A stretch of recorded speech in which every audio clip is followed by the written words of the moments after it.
Okey geng, macam yang semua tahu, tahun 2020 ni adalah bukan tahun yang baik untuk industri sukan, khususnya untuk sukan bola sepak. Sebab kita dikejutkan dengan pandemik COVID-19 dan Liga Super kita terpaksa dihentikan seawal 3 ke 4 game awal dan Piala Malaysia baru-baru ni pun main separuh jalan je. Jadi hari ni aku akan share sikit dengan korang tentang 5 sebab kenapa Liga Malaysia kita perlu diteruskan untuk musim hadapan. Yang pertama, belum ada lagi kluster bola sepak. Seperti yang sedia maklum, selepas pihak FAM, MFL dan MKN membenarkan liga kita ni start balik, sampailah ke Piala Malaysia yang separuh jalan tu, sampailah ke hari ni, hari yang aku shoot video ni. Kalau hari yang korang tengok video ni, aku tak tahulah ada ke tak kluster bola sepak. Tapi setakat hari aku shoot video ni, memang tak ada lagi lah kluster bola sepak. Memang tak ada lagi kluster bola sepak masuk dalam FB ke, dalam paper ke, memang tak ada lagi. Tapi kalau kluster tak suka bola sepak, memang tengah berlambak sekarang ni. Baru ni ada juga orang yang tanya aku, kenapa player-player ni susah sangat nak kena COVID? Jawapan aku senang je, yelah mana taknya. Kalau korang ada tengok game-game Liga Super ke, Piala Malaysia ke, korang tengoklah SOP dia.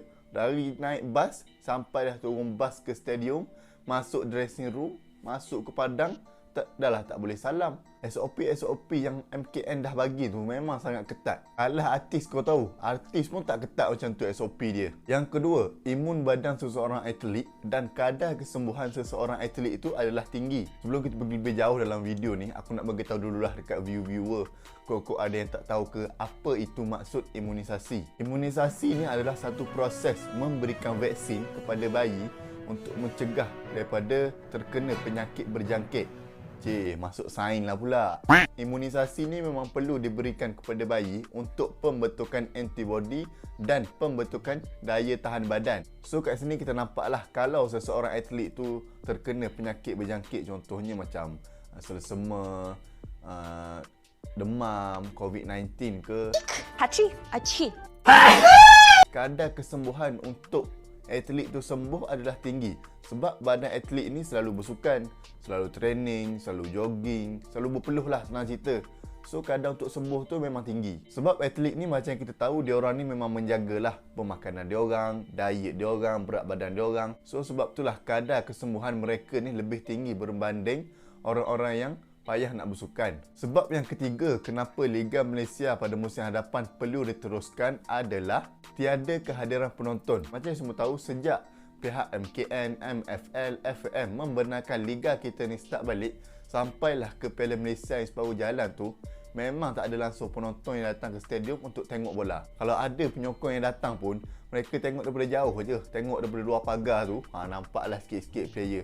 Janji nampak sikit-sikit pun dah hilang dah rasa boleh tengok bola tu. Yang keempat, kumpulkan semua tim dekat satu negeri yang dianggap sebagai zon hijau. Dalam banyak-banyak sebab yang aku duk cerita tadi, aku rasa sebab ni lah yang paling relevan sekali buat masa ni.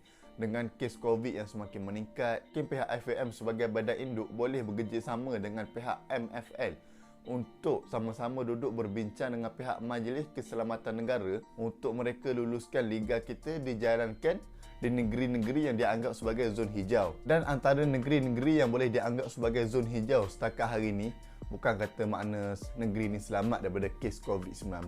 Dalam negeri ni pun ada juga, tapi kadar peningkatan kes dekat negeri-negeri ni adalah kurang. Contohnya macam dekat Terengganu, Perlis, Pahang. Dan dalam negeri-negeri yang aku sebutkan tadi pun, bukannya ada sebiji di stadium. Dekat Terengganu, diorang ada 3 biji stadium. Stadium yang pertama, Stadium Sultan Mizan. Stadium yang kedua, Stadium Nasiruddin Shah. Stadium yang ketiga, kita boleh gunakan Stadium Komuniti di Kemaman, iaitu Stadium Mak Cili. Kalau dekat Pahang pula, diorang ada 2 stadium paling besar. Yang pertama dekat Kuantan, yang kedua dekat Jengka. Korang ni mentang-mentang Felda tak join Liga Super musim depan, terus lupa yang dekat Pahang tu ada Stadium Felda. Ke nak biar je Stadium Felda tu jadi tempat sakas musim depan? Dekat Perlis pun ada juga stadium. Stadium dekat Kanga tu boleh pakai juga untuk saingan Liga musim hadapan. Ini tidak, mentang-mentang Perlis dah tak join dah Liga Super hari tu, lepas kena scam dengan Datuk Doraemon, terus lupa yang dekat Perlis ni ada stadium. Dan Semua benda yang kita nak kita boleh dapat.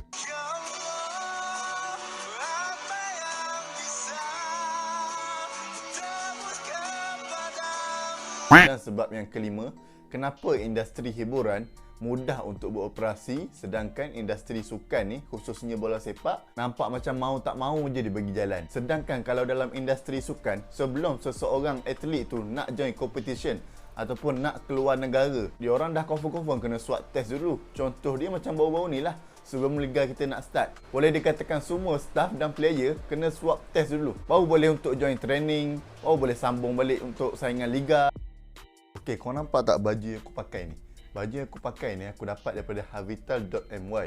Kalau korang nak tahu, tim Havital ni banyak mengeluarkan t-shirt yang bercirikan bola sepak. Contohnya macam t-shirt yang aku pakai ni lah. Ada gambar pro football.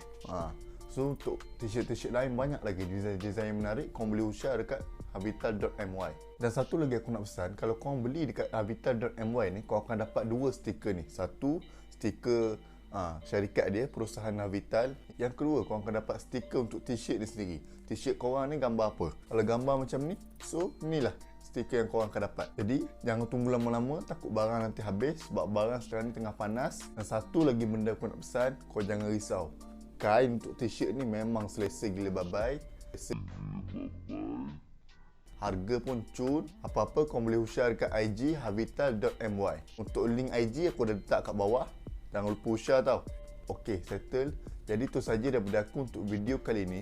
Kalau korang ada apa-apa cadangan untuk penambahbaikan untuk video dekat channel My Football ni, ataupun korang ada cadangan untuk topik next video, korang boleh komen kat bawah. Jadi kita jumpa next video. Assalamualaikum.